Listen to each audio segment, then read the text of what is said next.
Bonjour les enfants, cette semaine, nous allons lire la Parashat Mishpatim. La Parashat Mishpatim est la 6e paracha du Sefer Shemot. Dans cette paracha, nous apprenons qu'à l'époque, lorsqu'un juif avait un serviteur, il devait le libérer après 6 années. Un maître juif devait être gentil avec son serviteur, lui donner à manger et à boire, et ne pas lui donner de travaux difficiles ou honteux. Dans cette paracha, nous apprenons également les lois du meurtrier involontaire. Imaginez qu'un juif, sans le faire exprès, tue un autre juif. Il devait ensuite aller se cacher dans une ville de refuge. Si un juif vole un autre juif, il doit bien sûr faire teshuva et rendre l'objet qu'il a volé avec de l'argent en plus. Si deux juifs se disputent et n'arrivent pas à faire la paix ensemble, ils doivent aller voir des rabbanim qui leur diront quoi faire et les aideront à faire le shalom. Dans notre parashat Mishpatim, on apprend la mitzvah de ne pas mélanger le lait et la viande. Hachem nous a ordonné dans la Torah de ne pas mélanger le lait et la viande. Ainsi, nous devrons avoir des éviers séparés. Un évier pour le lait et un évier pour la viande. Des éponges séparées. Des sets de table différents pour le lait et la viande. Des gants de cuisine différents également. Si je mange de la viande, je devrais attendre 6 heures avant de pouvoir manger du lait. Et si je mange du lait, je devrais attendre 1 heure ou alors bien me rincer la bouche avant de manger de la viande.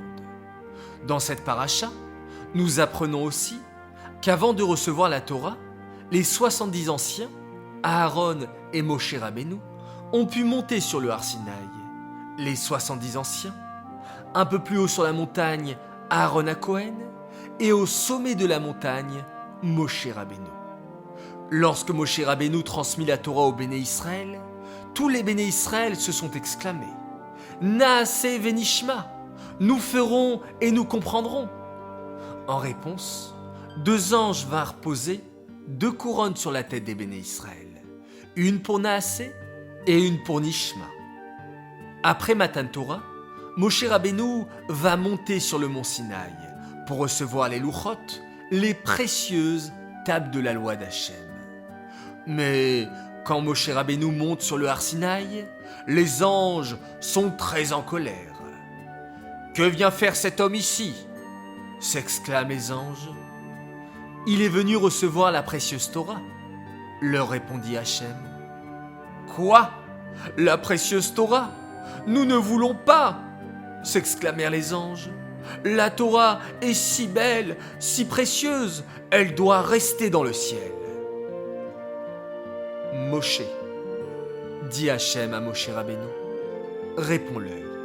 « Mais j'ai peur que les anges me brûlent avec le souffle de leur bouche. »« Tiens-toi à mon kissé à Kavod, » le rassura Hachem, et réponds-leur.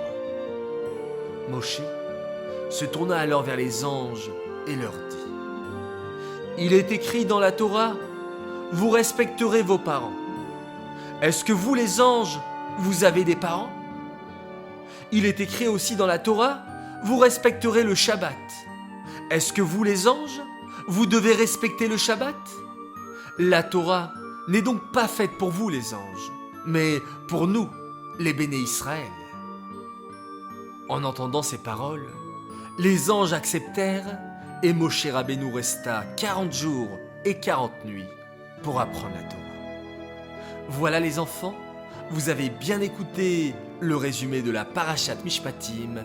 Bravo pour votre écoute et nous vous disons Shabbat Shalom.